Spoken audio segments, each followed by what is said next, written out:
গরমে অতিষ্ঠ জনজীবন বেড়ে চলেছে ব্রিটেনের তাপমাত্রা। যুক্তরাজ্যের আবহাওয়া পরিস্থিতি নিয়ে নতুন করে উদ্বেগ দেখা দিয়েছে। দেশ জুড়ে তাপমাত্রা দ্রুত বাড়তে থাকায় ইংল্যান্ডের ৯টি অঞ্চলে অ্যাম্বার লেভেলের আবহাওয়া সতর্কতা জারি করেছে ইউকে হেলথ সিকিউরিটি এজেন্সি। বৃহস্পতিবার প্রকাশিত এক বিবৃতিতে ইউকে এইচএসএ জানিয়েছে, এই গরমে মৃত্যুর সংখ্যা বাড়তে পারে, বিশেষ করে ৬৫ বছরের বেশি বয়সী ব্যক্তি বা যাদের আগে থেকে শারীরিক সমস্যা রয়েছে তাদের মধ্যে ঝুঁকি সবচেয়ে বেশি। এছাড়া স্বাস্থ্য ও সামাজিক সেবা খাতেও ভয়াবহ প্রভাব পড়বে বলে সতর্কবার্তায় বলা হয়েছে। এই সতর্কতা কার্যকর থাকবে বৃহস্পতিবার দুপুর ১২টা থেকে সোমবার সকাল ৯টা পর্যন্ত।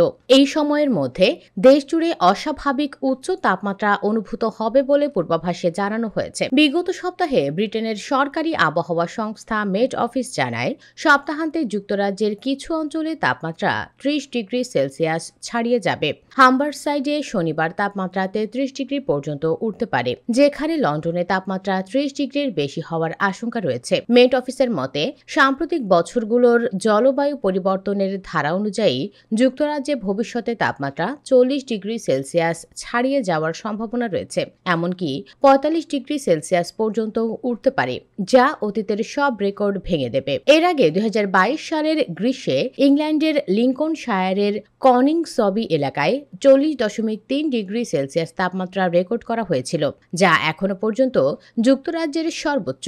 সেই সময় ইংল্যান্ড ও ওয়েলসে ৩,০০০ জন অতিরিক্ত মৃত্যু হয়েছিল, যা মূলত তাপপ্রবাহজনিত কারণে ঘটেছিল বলে জানিয়েছে ওএনএস এবং ইউকেএইচএসএ এর এক যৌথ গবেষণা রিপোর্ট। এই গ্রীষ্মে তাপপ্রবাহ ছাড়াও যুক্তরাজ্যকে চরম আবহাওয়ার নানা প্রতিকূলতার মুখোমুখি হতে হচ্ছে। ফেব্রুয়ারি থেকে এপ্রিল পর্যন্ত সময়টিকে ইংল্যান্ডের ইতিহাসে সবচেয়ে শুষ্ক সময় হিসেবে বিবেচনা করা হচ্ছে। এরই মধ্যে উত্তর পশ্চিম ইংল্যান্ডে মে মাসে খরা ঘোষণা করা হয়েছে এবং ইয়র্কশায়ার অঞ্চলেও গত সপ্তাহে খরা দেখা দিয়েছে।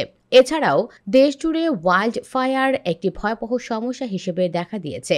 পরিসংখ্যানে দেখা গেছে, ২০২২ সালের গ্রীষ্মকালীন তাপপ্রবাহের আগে যে সংখ্যক আগুন লেগেছিল তার তুলনায় এই বছরের প্রথম ৪ মাসে দ্বিগুণেরও বেশি গ্রামীণ আগুন লেগেছে। এই ধরনের আগুন মানুষ, প্রাণীকুল এবং পরিবেশের জন্য মারাত্মক হুমকি হয়ে দাঁড়িয়েছে।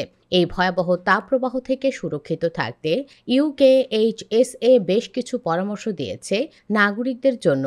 সেগুলো হলো, সবচেয়ে গরম সময় অর্থাৎ দুপুর ১১টা থেকে বিকেল ৩টার মধ্যে রোদে না বের হওয়া, প্রচুর পরিমাণে পানি পান করা যেন শরীরে পানিশূন্যতা না হয়, সানস্ক্রিন ব্যবহার ও হালকা রোদ প্রতিরোধী ঢিলেঢালা পোশাক পরা, বাড়ির পর্দা নামিয়ে রাখা এবং জানালা বন্ধ রাখা যেন ঘরের ভেতর তাপ ঢুকতে না পারে। সবচেয়ে গুরুত্বপূর্ণ হলো বয়স্ক ব্যক্তি, প্রতিবন্ধী বা অসুস্থদের দিকে বিশেষ খেয়াল রাখা, কারণ এই শ্রেণীর মানুষরাই সবচেয়ে বেশি ঝুঁকির মুখে। এছাড়া ছোট শিশুদের, গর্ভবতী নারীদের এবং যারা বাইরের পরিবেশে কাজ করেন তাদের জন্য বিশেষ সতর্কতার পরামর্শ দেওয়া হয়েছে। তীব্র তাপপ্রবাহে যখন গোটা ইংল্যান্ড হাঁসফাঁস করছে, তখন বাংলাদেশি অভিবাসী ও পরিবারগুলোও বেশ উদ্বিগ্ন ও ভীত। বিশেষ করে যেসব পরিবারে বয়স্ক সদস্য বা শিশু রয়েছে, তাদের জন্য এই গরম যেন আরেকটি আতঙ্ক হয়ে দাঁড়িয়েছে।